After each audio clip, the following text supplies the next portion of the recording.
Assalamualaikum warahmatullahi wabarakatuh. Perkenalkan, nama saya Raffian Fathan. Saya dari kelas Biologi D. Di sini saya akan mempresentasikan tentang perkembangan peradaban Islam di Timur Tengah. Sebelumnya, apa sih sejarah itu? Sejarah adalah peristiwa yang telah terjadi pada masa lampau dan dapat diketahui melalui peninggalan pada masa peristiwa terjadi. Sedangkan peradaban Islam adalah Islam yang diwahyukan kepada Nabi Muhammad SAW yang telah membawa bangsa Arab yang semula terbelakang, bodoh, tidak terkenal, menjadi bangsa yang maju dan cepat mengembangkan dunia, membina satu kebudayaan dan peradaban yang sangat penting, artinya sejarah manusia hingga sekarang. Dapat disimpulkan bahwa sejarah peradaban Islam adalah kejadian-kejadian atau peristiwa yang terjadi di masa silam yang diabadikan di mana pada saat itu Islam merupakan pokok kekuatan dan sebab timbulnya suatu kebudayaan yang mempunyai sistem teknologi, seni bangunan, seni rupa, seni kenegaraan, dan ilmu pengetahuan yang maju dan kompleks. Peradaban Islam sendiri pada mulanya dimulai sejak dari zaman Rasulullah SAW sampai abad ke-12 Masehi, di mana pada masa itu telah berhasil dengan gemilang membangun peradaban-peradaban yang melahirkan sejarawan kelas dunia. Itulah sebabnya peradaban Islam dapat melahirkan organisasi, bahasa wilayah, pusat ekonomi, pendidikan, kepercayaan, dan ilmu pengetahuan yang sumber dan tuntunannya tidak terlepas dari yang utama, yaitu adalah Islam.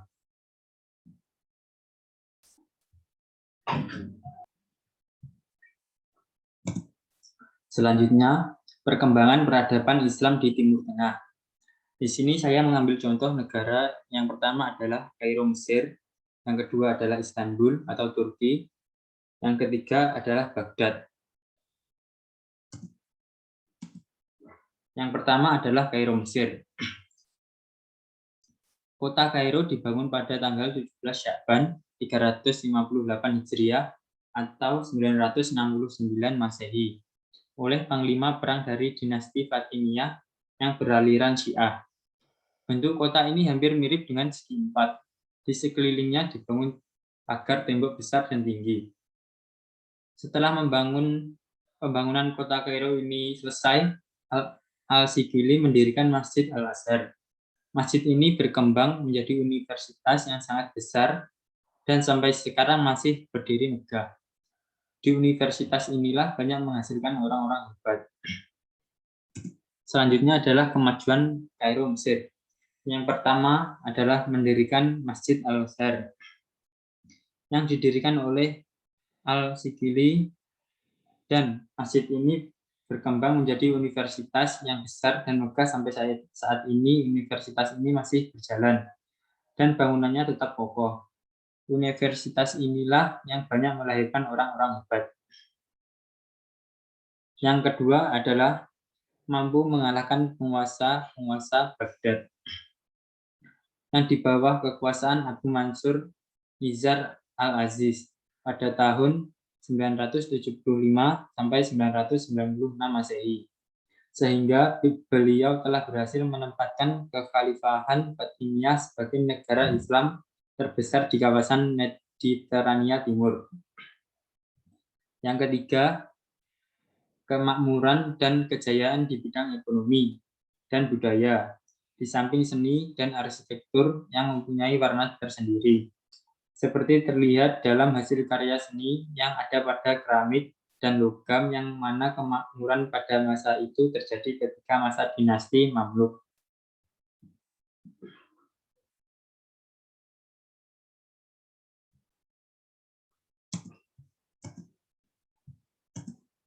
Selanjutnya, di samping ada kemajuan, ada juga pula kemunduran di Kairo, yaitu dinasti Mamalik dari Kairo, Mesir dikalahkan oleh kerajaan Utsmani yang berpusat di Turki.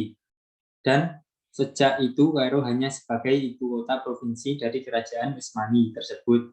Peristiwa ini terjadi pada tahun 1517. Di samping itu, sebelum dinasti Mamalik dari Kairo Mesir dikalahkan oleh kerajaan Utsmani, Kairo Mesir juga mengalami kemunduran pada saat dinasti Fatimiyah yang ditumbangkan oleh dinasti Ayyubiyah yang didirikan oleh Salah al-Din. Akan tetapi dinasti Fatimiyah berhasil mempertahankannya.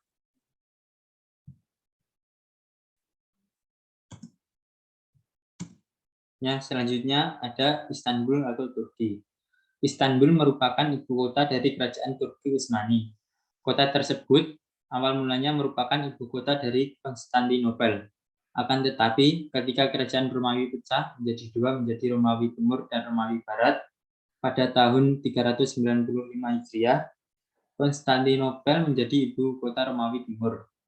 Konstantinopel bertahan sampai 1000 tahun kemudian, ketika Sultan Turki Utsmani berhasil menaklukkannya pada tahun 1453 Masehi. Jauh sebelum Turki Utsmani berada di bawah pimpinan Sultan Muhammad Al-Fatih berhasil menaklukkan Konstantinopel, para pemimpin Islam sudah sejak zaman Al-Khalifah Al-Rashidah Bani Umayyah dan Khalifah Bani Abbas berusaha untuk menaklukkan Konstantinopel. Namun, baru pada masa Turki Utsmani, usaha tersebut berhasil. Sebagaimana halnya dengan Konstantinopel pada masa Kerajaan Romawi Timur. Kerajaan Turki Utsmani dengan ibu kota Istanbul itu telah berhasil menjadi sebuah negara yang adil, jaya pada masa kejayaannya. Sebagai ibu kota, disinilah tempat berkembangnya kebudayaan Turki yang merupakan perpaduan dari berbagai macam kebudayaan.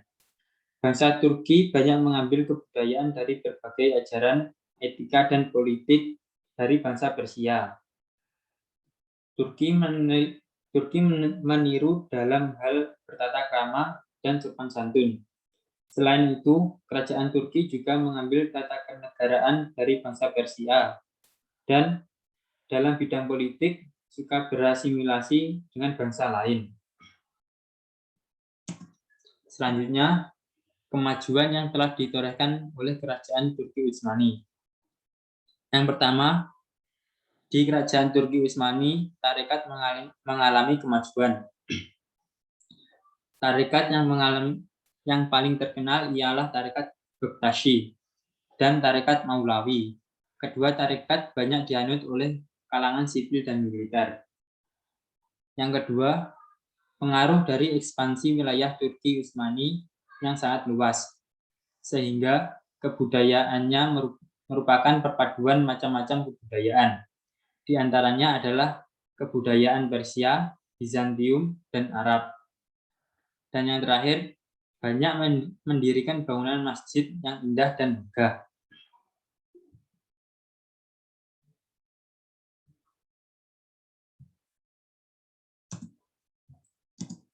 Selanjutnya, kemunduran yang dialami oleh kerajaan Turki Utsmani.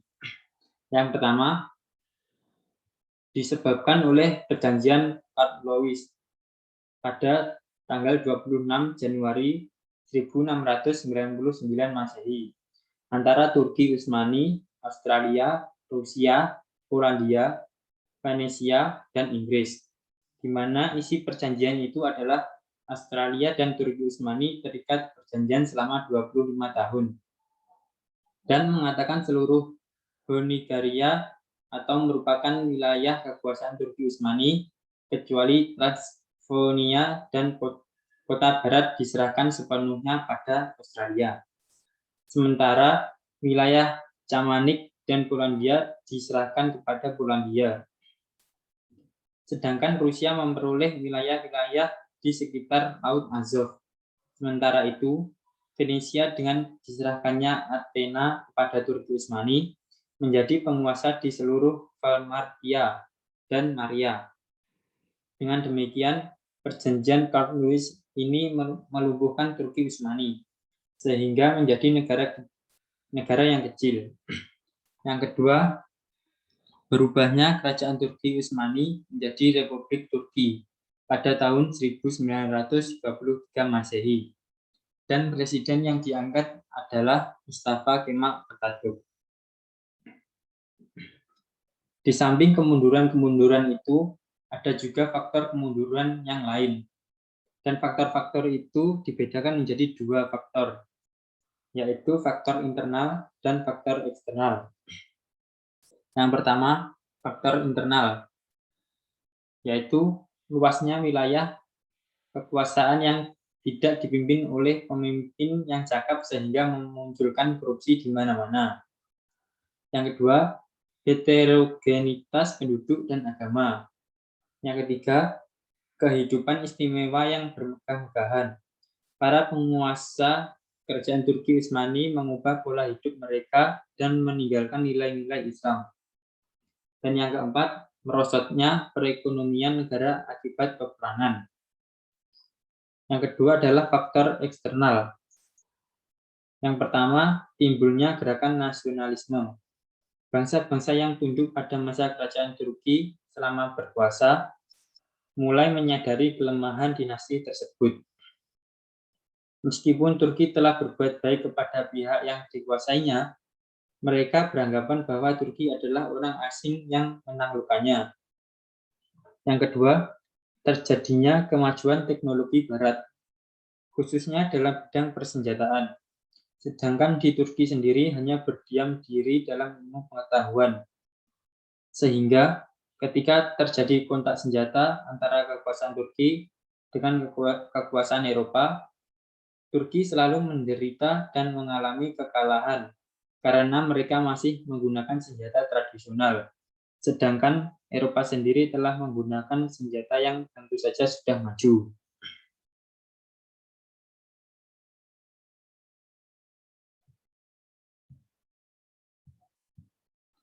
Selanjutnya, yang terakhir, kota Baghdad. Kota Baghdad didirikan oleh Khalifah Abbasiyah yang kedua, yaitu Al-Mansur, pada tahun 762 Masehi. Kota ini berbentuk bundar dan di sekelilingnya dibangun dinding tembok yang besar dan tinggi. Di sebelah luar dinding tembok digali parit besar yang berfungsi sebagai saluran air. Di tengah-tengah kota terletak istana khalifah yang bernama Istana Emas dan sebuah masjid Jami Al-Mansur, di mana dalam membangun kota tersebut, khalifah mempekerjakan para ahli bangunan yang terdiri dari arsitek arsitektur, tukang batu, tukang kayu, ahli lukis, pahat, dan sebagainya. Di sekitar kedua bangunan istana dan bangunan masjid, terdapat bangunan rumah-rumah untuk para pengawal, dan rumah-rumah lain untuk anggota polisi Abbasiyah. Sejak awal berdirinya, kota ini sudah menjadi pusat peradaban dan kebangkitan ilmu pengetahuan dalam Islam, yaitu terjadi pada masa Al-Mansur.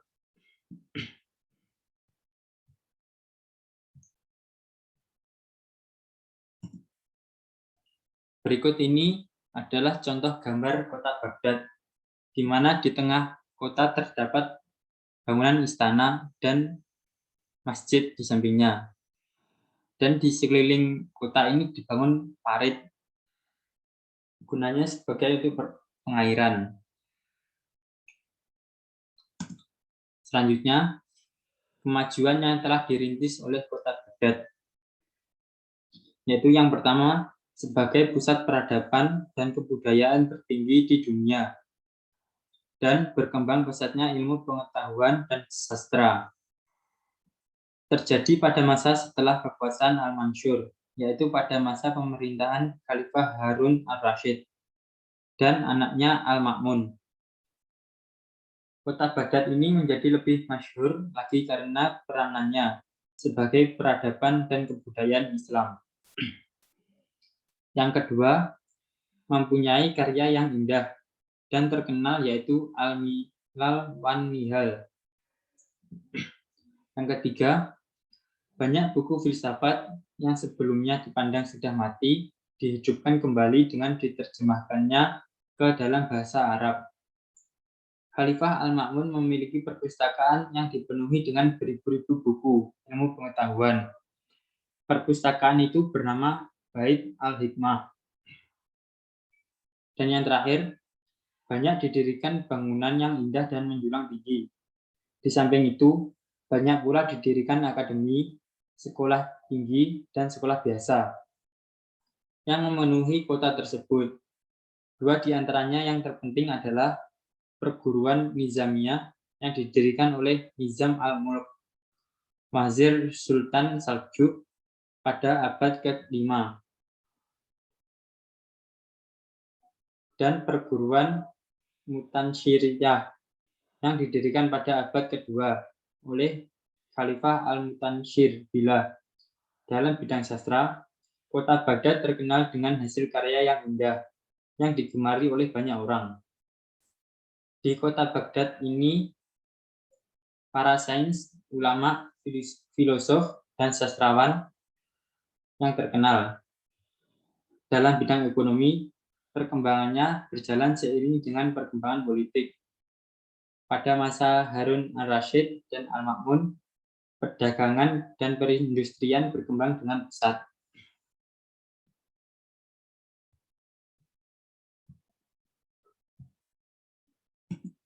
Selanjutnya ada kemunduran Baghdad.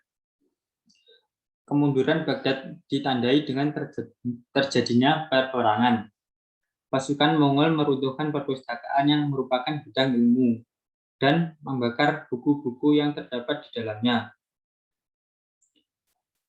Sebelum jatuhnya kerajaan Baghdad tersebut sebenarnya sudah lama sekali kehilangan wibawa yang disebabkan oleh berbagai perpecahan dan perselisihan.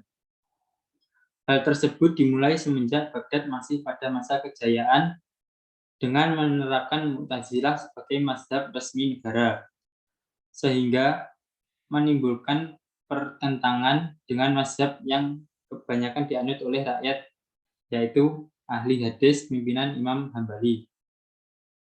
Selanjutnya, timbul pertentangan antara ahli sunnah wal jamaah yang cara pandang berpikirnya memadukan antara akli dan nakli, sedangkan Mu'tazilah hanya memakai akli saja.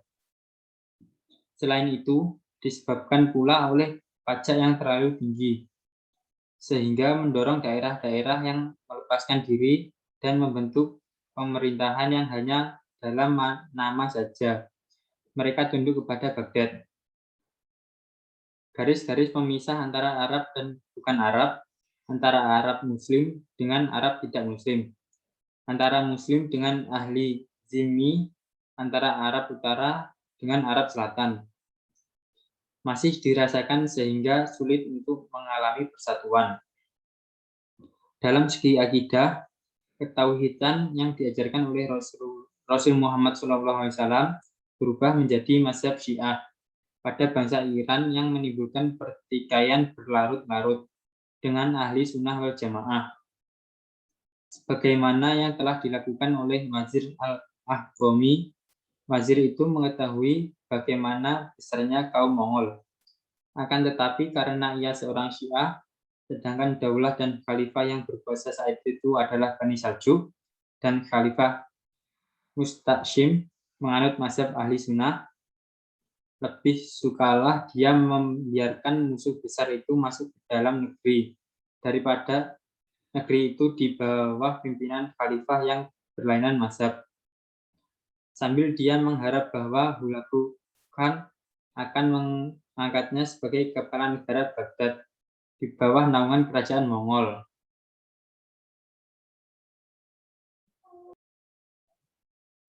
Hanya saja harapan itu sia-sia, karena dia pun akhirnya dibunuh oleh Hulagu tidak lama setelah ia menjadi khalifah.